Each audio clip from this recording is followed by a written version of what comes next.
Salut à tous, on se retrouve aujourd'hui pour parler du Paris Saint-Germain ce mardi 16 février et on commence directement avec tout d'abord le classement bien sûr de la Ligue 1 parce que tous les matchs ont été joués bien sûr sur le dernier week-end. On sait que Paris s'est incliné bien sûr 3-1 et notez que le PSG deuxième après 22 matchs joués, reste encore 12 journées bien sûr lors de cette saison de Ligue 1, donc il y a un point d'écart entre Lens premier et le PSG deuxième. N'oubliez pas qu'au mois d'avril prochain il y aura un Lens PSG qui sera très important bien sûr, où Paris aura l'obligation quasiment de s'imposer pour peut-être gagner bien sûr la Ligue 1. Donc voilà, en tout cas le PSG a perdu sa place de leader, vu que Paris a perdu 3-1 contre Rennes et Lens ils sont imposés 5-0 ce week-end face au Paris FC. Concernant le programme bien sûr de l'équipe parisienne, donc les prochains matchs, donc là ça arrive très fort pour moi. La deuxième partie de saison commence à partir de là. Pourquoi ? Parce que là, il y a les matchs élimination directe qui commencent dès demain pour le PSG qui doit encore passer par les barrages. C'est fou quand même. Paris qui a quand même gagné la dernière Ligue des Champions. On se dit que là, normalement, finir au moins dans le top 8, c'est à la portée des Parisiens. On sait que non. Il y a une place quand même en dehors du top 8. C'est dommage. Bon, bref, c'est demain. Voilà, Monaco PSG. C'est là, les gars. C'est imminent.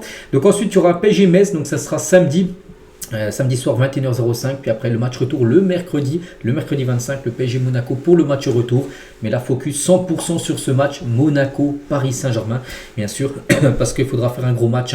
Une victoire serait parfaite, un nul serait un bon résultat parce qu'après il y aura un match retour. Voilà, le PSG va à Monaco bien sûr pour s'imposer. Donc on parle un peu de cette rencontre, on en reparlera encore beaucoup demain parce que cet après-midi il y aura la conférence de presse bien sûr du coach avec un joueur. Donc tout d'abord à noter que le PSG jouera avec son maillot domicile. Voilà, donc ça sera le maillot bleu et rouge. C'est officiel. À noter qu'il doit avoir le badge intercontinental, souvenez-vous, remporté contre l'équipe de Flamengo qui devrait être en plein milieu le patch doré. Donc voilà, ça sera ce maillot domicile demain pour le match contre Monaco. A noter que 1000 supporters du PSG sont attendus au stade Louis II pour le match face à Monaco. Donc le match est classé niveau 2/5 par la division nationale de lutte contre le hooliganisme, avec un dispositif renforcé en raison d'un risque lié à une possible présence de supporters marseillais dans le secteur. Voilà, donc c'est pour ça qu'il y aura peut-être des supporters de Marseille qui vont peut-être aller à Monaco pour essayer d'embrouiller des supporters du PSG. C'est pour ça qu'il pourra avoir peut-être une sécurité renforcée, bien sûr, du côté du stade Louis II. Concernant le groupe, il a été dévoilé quelques minutes juste avant que je fasse la vidéo. Je fais la vidéo exactement 11h39. Ce mardi, donc vient de dévoiler il y a quelques minutes. Donc voici le groupe. Donc à noter les absents. Donc Fabien Ruiz, on se doutait qu'il n'allait pas être là. Il est bien forfait, Ruiz. Malu et Quentin Djantou sont absents. Notez que Dembélé, qui a eu une petite gêne lors du dernier match contre Rennes, ou même João Neves aussi, sont bien présents. Voilà, donc sinon Zarpani, Marquinhos, Vitinha, Doué, Lucas Hernandez ou même Safonov, j'ai pris des noms au pif, sont tous présents bien sûr pour cette rencontre. Et à noter les gars que ça sera João Neves qui sera en conférence de presse parce que les matchs de Ligue des Champions la veille, il y a toujours l'entraîneur avec un joueur. Donc là ça sera Enrique avec João Neves bien sûr. Donc demain je vous dirai bien sûr les déclarations qu'ils ont pu faire les deux.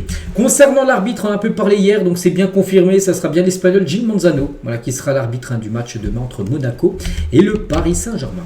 Toujours sur ce match, on continue à le préparer. Donc Luis Enrique va devoir user de ses talents de manager pour bien négocier le barrage aller de Ligue des Champions ce mardi. Donc Enrique n'ignore pas que si depuis 2020 Paris a remporté la moitié de ses rendez-vous face aux joueurs de la Principauté 6, il ne s'est imposé qu'une fois à Louis II lors de ses 6 dernières visites. Donc, il y a eu des victoires du PSG au Parc des Princes contre Monaco, mais ce qui se fait très rare, c'est des victoires du PSG à Monaco, au stade Louis II, seulement une victoire sur les 6 derniers déplacements à Monaco. Voilà, donc après ça a été souvent de la Ligue 1, ça a été même que de la Ligue 1, donc là c'est une autre compétition de la LDC, c'est peut-être les joueurs, j'espère pas, parce que j'espère que les joueurs sont autant motivés en Ligue des Champions qu'en Ligue 1, et peut-être les joueurs auront peut-être encore plus de motivation, mais demain il faudra bien sûr faire un gros match, bien évidemment. Donc en début de saison, l'Espagnol avait prévenu que le plus difficile pour son équipe serait de continuer à rester imprévisible. Il y avait davantage de crispation à Rennes, un brin de nervosité que l'on ne pressentait pas. Paris retrouve une compétition, la moindre erreur se paye cash, la Ligue des Champions, même si Paris connaît très bien l'adversaire Monaco. Voilà, même Monaco, ils seront super motivés pour éliminer bien sûr le PSG. Donc où les actes comptent triple. Donc voilà, c'est la LDC, ça pardonne pas. C'est pour ça que demain il faudra faire le moins d'erreurs possible bien sûr. Et si possible, essayer de gagner le match avec la saison dernière. Ça s'était plutôt bien passé, le 16e de finale aller. Une victoire 3-0 à Brest, puis le match retour, une victoire 7-0, 10-0 contre Brest. Je pense pas que Paris mettra autant de buts sur les deux confrontations que la saison dernière. Je pense que ça va être beaucoup plus serré, bien sûr. Donc après, pour moi, Paris est quand même supérieur, bien sûr, à l'équipe de l'AS Monaco, mais il faut le montrer, bien sûr, sur le terrain. On va parler de ces deux joueurs, les gars. Donc Lucas Chevalier et Zarbani, n'oubliez pas que les deux sont arrivés les derniers. Les deux, Paris a dépensé quand même plus de 100 millions d'euros. cumulé pour s'ouvrir les deux. Donc fatigue physique, lassitude mentale, le PSG a déjà concédé 6 défaites cette saison, dont 3 depuis le 12 janvier. Alors depuis un mois déjà 3 défaites.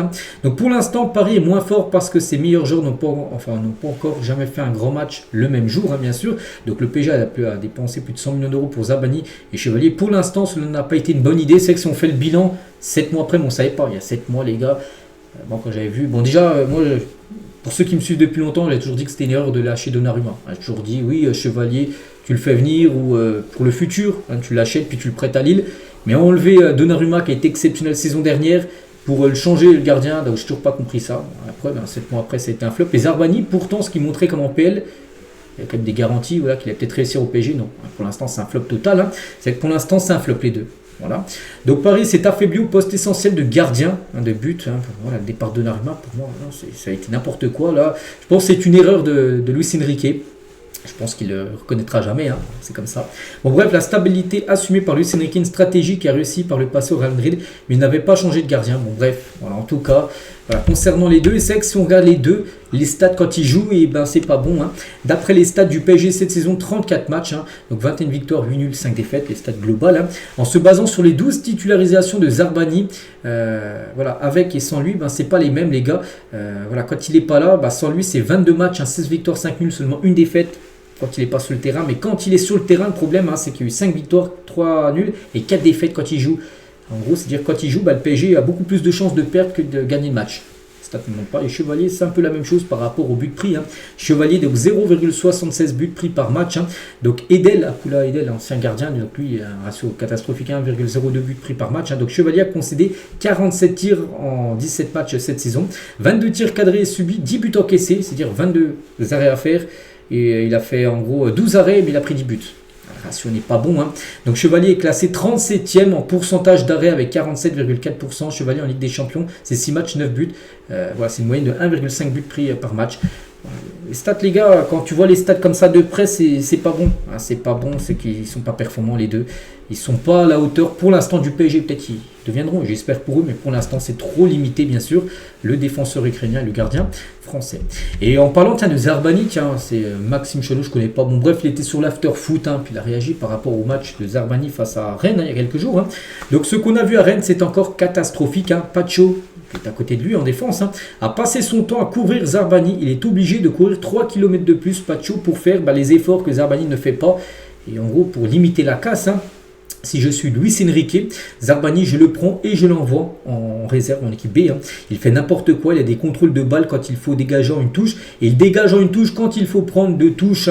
Tu es joueur au PSG, tu gagnes un très gros salaire, tu dois être en mesure de pouvoir être performant quand même. Voilà, c'est vrai que au début, 1 mois, 2 mois, 3 mois, pas de souci, voilà, le temps d'adaptation. Mais 7 mois après, il nous fait toujours des matchs très compliqués. Zabarni, voilà, on se dit que oui, pour l'instant, c'est un flop total et tout le monde le voit. On voyait des gens en début de saison, on se dit, ça va passer, il va se mettre dans le moule du PSG. Pour l'instant, non. 7 mois après, c'est toujours très compliqué.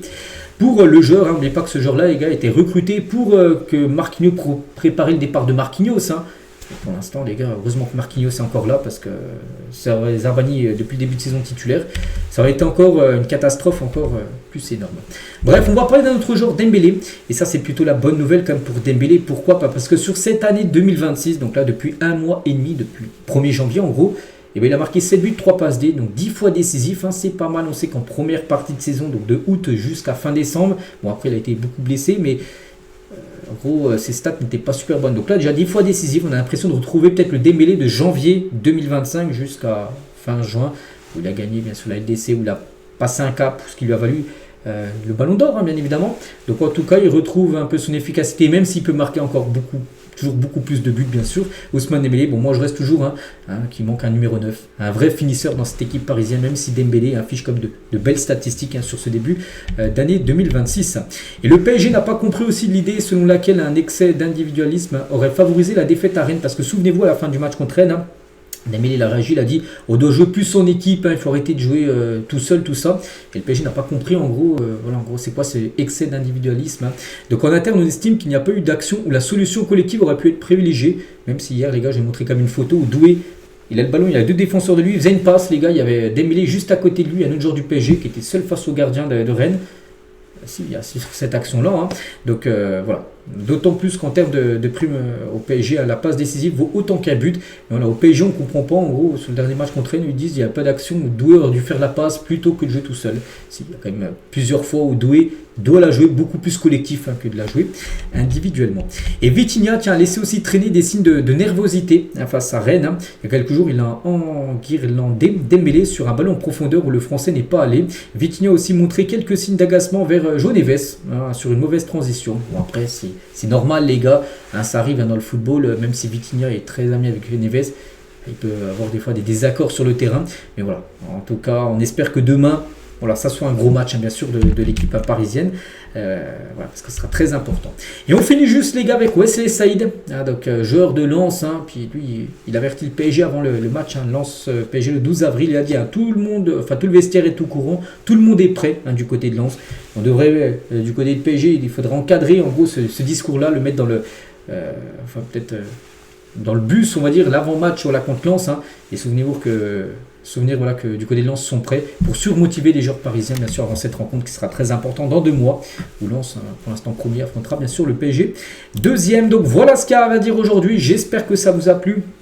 On se retrouve demain mardi, bien sûr, ou demain soir il y a le match, on parlera que de ce match, bien sûr, demain soir. Allez, je vous laisse, je vous souhaite une très bonne journée, et à demain.